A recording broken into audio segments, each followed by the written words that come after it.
ओम। दो पुटन के बीच में व्यापार और पाणी व्यवहार। परमात्मा कर्म और कर्मफल दोनों की अपेक्षा नहीं करता। वह दोनों का अतिक्रमण करके ठहरता है। न वह कर्म करता है, न वह फल भोगता है। जीवात्मा कर्म भी करता है और फल भी भोगता है। यही वह शाखाएं हैं जिनसे पुरुषार्थ भी करता है और धर्म, अर्थ, काम, मोक्ष रूप फल भी भोगता है। यजुर्वेद के 20वें अध्याय के 6ठे मंत्र में मोद और प्रमोद को अंगुली कहा है। मोदाहा प्रमोदाहा अंगुली। अंगुलियां ही वह साधन है जिनके माध्यम से मनुष्य मोद और प्रमोद की अभिव्यक्ति करता है। बाह्य सुखानुभूति से मोद और अंत सुखानुभूति से प्रमोद। मोद और प्रमोद की अवस्था में मनुष्य नाच उठता है, खिल उठता है, ठहाके मार कर हंसता है। इस सब की अभिव्यक्ति मुख, आंख, कान के द्वारा तो करता ही है, परंतु विशेष अभिव्यक्ति दशांगुली हाथों से ही संभव है। मनुष्य समाज में प्रचलित सभी व्यवहार वाणी और पाणी दोनों पर अवलंबित है। इस बात की संपुष्टि पाणी शब्द के मूल धात्वर्थ से भी होती है। भगवान पाणिनि मुनि ने पाणी शब्द को व्यवहार और स्तुति अर्थ वाली पण धातु से निष्पन्न माना है, जिसमें व्यवहार और स्तुति दोनों योग्यताएं पाई जाए उसे पाणी कहते हैं। सामान्यतः व्यवहार और स्तुति पाणी का नहीं, वाणी का विषय है।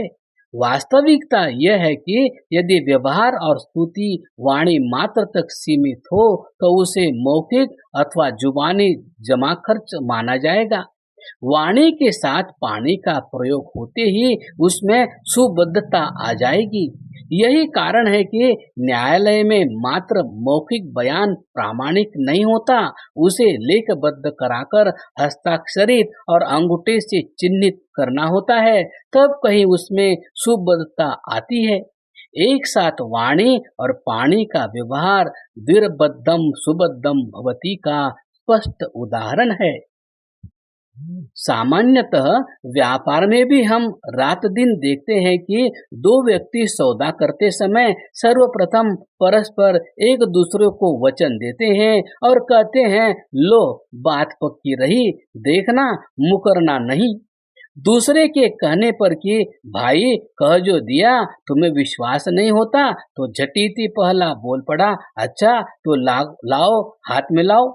बस हाथ मिलाते ही सौदा पक्का माना जाता है। इन्हीं दो के व्यवहार पर परिवार, समाज और राष्ट्रों के संगठन ठहरे हैं। परस्पर मैत्री का आधार भी यही पाणी और वाणी का व्यवहार है। राम सुग्रीव मैत्री में पाणी व्यवहार। यह ऐतिहासिक तथ्य है कि भगवान श्री राम और सुग्रीव की मैत्री का ही सुपरिणाम बालीवध, रावणवध और लंका विजय था। राम सुग्रीव की मैत्री वाणी और पाणी के योग पर ही निर्भर थी। हनुमान द्वारा राम और सुग्रीव का परस्पर परिचय होने पर जब मैत्री प्रक्रिया शुरू हुई तो सुग्रीव ने स्पष्ट कहा था कि रोचते यदि में सख्यम बाहुरीश प्रसारितः गृह्यताम पाणिना पाणिर्मर्यादा बद्धताम ध्रुवम। यदि मेरी मैत्री आपको पसंद है तो मेरा यह हाथ फैला हुआ है, आप इसे अपने हाथ में ले लें। इस प्रकार मैत्री की स्थिर मर्यादा बांध दे। इस पर श्री राम ने भी एतत्तु वचनम श्रुत्वा सुग्रीवस्य सुभाषितम संप्रहृष्टमणा हस्तम पीडयामास पाणिना। सुग्रीव का यह सुंदर वचन सुनकर भगवान श्री राम का चित्त प्रसन्न हो गया। तब उन्होंने अपने हाथ से उनका हाथ दबाया। इस इतिहास से भी हमारी स्थापना की पुष्टि होती है। विवाह संस्कार और पाणिवाद। विवाह संस्कार की संपन्नता भी वागदान और पाणीदान ग्रहण के ही आश्रित है। एक के अभाव में भी विवाह अपूर्ण रहता है। वागदान हो और पाणीदान ग्रहण न हो, अथवा पाणीदान ग्रहण हो और वागदान न हो, तो उस अवस्था में पुरुष स्त्री का संबंध अनैतिक माना जाता है, अवैध माना जाता है। पिता द्वारा अपनी पुत्री का हाथ वर के हाथों में सौंपे जाने पर ही वर को यह कहने का अधिकार होता है कि गर्भणामि ते सौभगत्वाय हस्तम। इस प्रकार वागदान के साथ पाणी ग्रहण की विधि संपन्न होने पर ही कन्या गृहिणी पद को, वर गृही पद को, आवास स्थान गृह संज्ञा को और आश्रम गृहस्थ संज्ञा को प्राप्त होता है।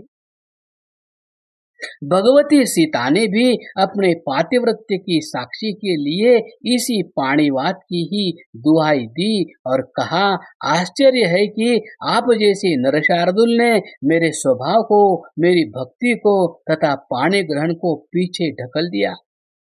न प्रमाणीकृतः पाणिर्बाल्ये बालेन पीडितः, मम भक्तिश्च शीलं च सर्वं ते पृष्ठतः कृतम्। मनुष्य अपने दैनंदिन कार्यों की सूची बनाए और देखे कि इनकी संपादन में किस अंग का विशेष योगदान है, तो कहना होगा कि 10 अंगुलियों वाले हाथों का। प्रातः काल से आंखें खोलते ही हाथों ने उनको सहलाया, उनका मैल दूर किया, कोने पर आई गीद को हटाया, तब कहीं आंखें खुल पाई। तब अंगुलियां नाक कान की सफाई करने चल दी। मल त्याग के पश्चात क्या अवस्था होती यदि मनुष्य को हाथ न मिले होते, तो या पशुओं की भांति मनुष्य को भी घिस्सी करनी पड़ती अथवा दुर्गंध को साथ साथ लादे फिरना पड़ता। हाथों की किस किस कार्य की गिनती करें।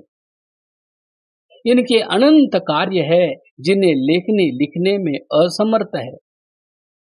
सर्वात्मा पुरुष ब्रह्म को इन 10 अंगुलियों वाले हाथों की अपेक्षा नहीं। अतः वेद ने कहा कि ब्रह्म 10 अंगुलियों वाले हाथों की उपेक्षा करके रहता है, वह अत्यतिष्ठ दशांगुल है। परमात्मा पुरुष जीव को सदैव जीवन धारण के लिए 10 अंगुलियों वाले हाथों की अपेक्षा है। अतः वेद व्यास ने कहा कि वह अतितिष्ठ दशांगुलम है।